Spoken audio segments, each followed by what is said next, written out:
Hi friends, welcome to my channel. ഇന്ന് ഞാനിവിടെ ഉണ്ടാക്കാൻ പോകുന്നത് ഒരു താറാവ് കറിയാണ്. നല്ല നാടൻ രീതിയിൽ താറാവ് കറി വെക്കുന്നത് എങ്ങനെയാണെന്ന് നമുക്ക് നോക്കാം.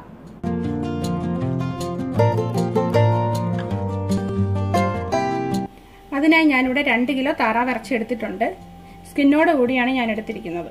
ഇതിനെ ചെറുതായി ഒന്ന് മാരിനേറ്റ് ചെയ്ത് വയ്ക്കാം.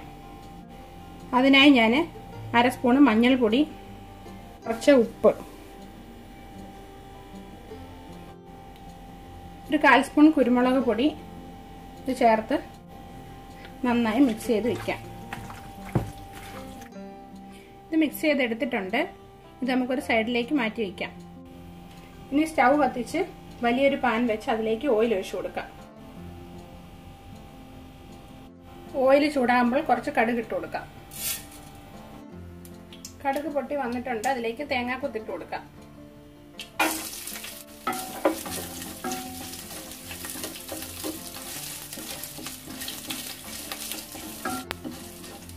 ഒരുപാട് ഫ്രൈ ആയി പോകണ്ട, ഒരു ലൈറ്റ് ഗോൾഡൻ ബ്രൗൺ ആയാൽ മതി.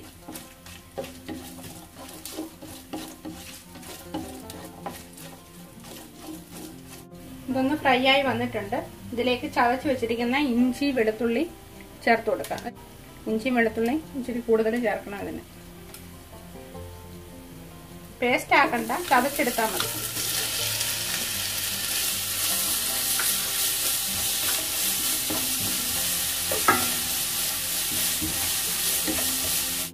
വെളുത്തുള്ളിയുടെ ഇഞ്ചിയുടെ പച്ചമണം ഒന്ന് മാറുന്നത് വരെ വഴറ്റിയെടുക്കണം. ഒന്ന് വഴണ്ട് വന്നിട്ടുണ്ട്. ഇനി ഇതിലേക്ക് സവാള ചേർത്ത് കൊടുക്കാം. ഞാനൊരു 4 സവാള നീളത്തിൽ അരിഞ്ഞത് എടുത്തിട്ടുണ്ട്. അത് ചേർത്ത് കൊടുക്കാം.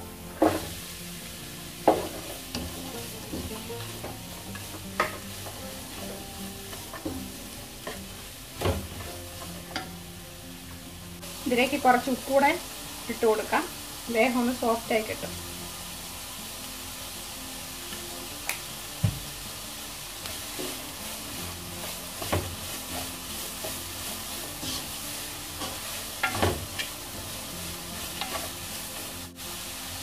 രണ്ട് പച്ചമുളക് കീറിയെടുത്തത് അതും കൂടെ ചേർത്ത് കൊടുക്കാം.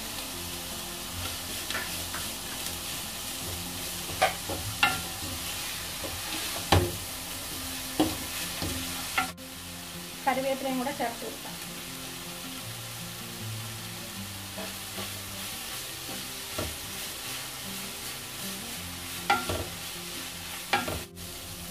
രണ്ട് സ്പൂൺ മല്ലിപ്പൊടി.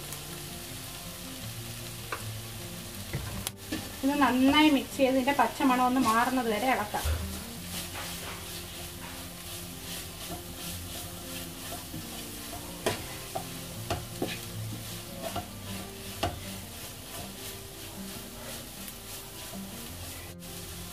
ഇനി ഇതിലേക്ക് മുളക് പൊടി ചേർത്ത് കൊടുക്കാം. ഞാൻ 1 സ്പൂൺ മുളക് പൊടിയാണ് ചേർക്കുന്നത്. മുളക് പൊടിയൊക്കെ നിങ്ങളുടെ ടേസ്റ്റിനനുസരിച്ച് ചേർത്ത് കൊടുക്കണം.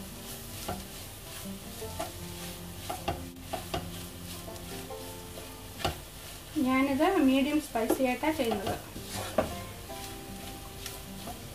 ഇനി ഇതിലേക്ക് മഞ്ഞൾപ്പൊടി ചേർത്ത് കൊടുക്കാം. 1/2 സ്പൂൺ.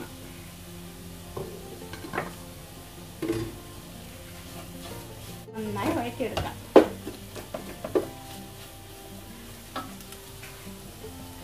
ഇനി 1 സ്പൂൺ ഗരം മസാല ചേർത്ത് കൊടുക്കാം.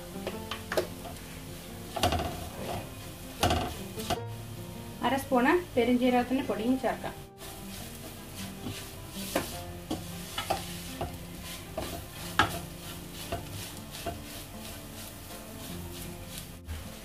ഇനി ഇതിലേക്ക് 2 തക്കാളി അരിഞ്ഞത് അത് ചേർത്ത് കൊടുക്കാം.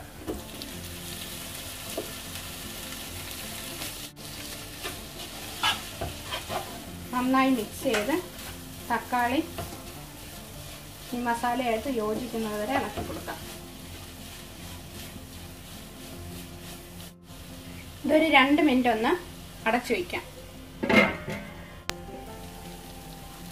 തക്കാളിയൊക്കെ വെന്ത് നല്ല ഉടഞ്ഞു വന്നിട്ടുണ്ട്.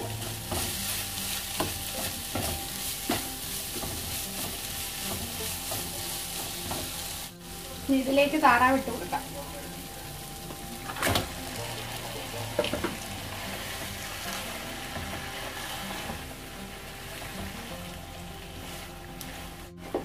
നന്നായി ഇളക്കി മിക്സ് ചെയ്തെടുക്കാം.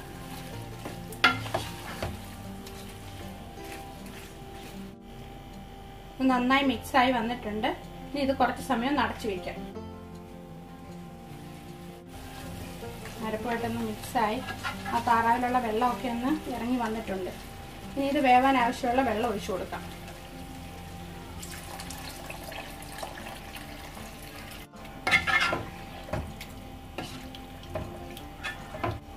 മീഡിയം ഫ്ലെയിമിൽ വെച്ച് വേവിച്ചെടുക്കാം. ഒരു 20 മിനിറ്റ് അടച്ചു വയ്ക്കാം. ഇടയ്ക്കൊന്ന് തുറന്ന് ഇളക്കി കൊടുക്കണം.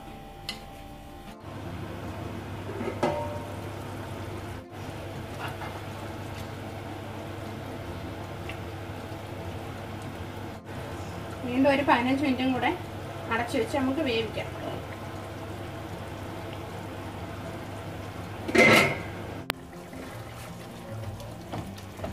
ഗ്രേവിയൊക്കെ ഒന്ന് തിക്കായി വന്നിട്ടുണ്ട്. ഈ സമയം ഉപ്പൊക്കെ ഒന്ന് ചെക്ക് ചെയ്ത് നോക്കണം. ആവശ്യത്തിന് ഉപ്പ് ചേർത്ത് കൊടുക്കാം.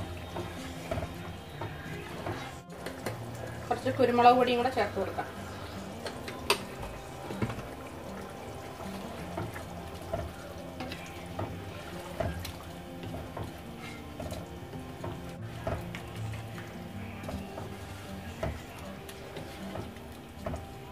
ഗ്രേവിയൊക്കെ നല്ല തിക്കായി വന്നിട്ടുണ്ട്.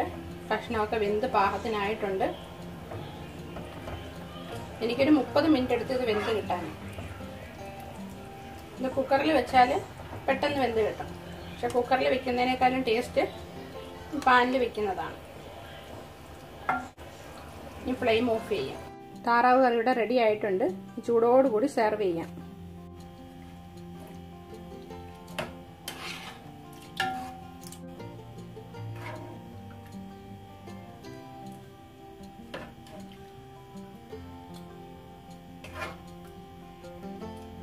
നല്ല ചാറോട് കൂടിയ താറാവ് കറി ഇവിടെ റെഡി ആയിട്ടുണ്ട്. ഇത് ചോറിൻ്റെ കൂടെ അപ്പത്തിൻ്റെ കൂടെയൊക്കെ കഴിക്കാൻ നല്ല കോമ്പിനേഷനാണ്. എല്ലാവരും ട്രൈ ചെയ്ത് നോക്കണം. ട്രൈ ചെയ്ത് നോക്കിയിട്ട് വീഡിയോ ഇഷ്ടമായ ലൈക്ക് ചെയ്യാനും ഷെയർ ചെയ്യാനും ഒന്നും മറക്കരുത്. അതുപോലെ ചാനൽ സബ്സ്ക്രൈബ് ചെയ്യാത്തവരുണ്ടെങ്കിൽ സബ്സ്ക്രൈബ് ചെയ്യാനും മറക്കരുത്. Thank you for watching.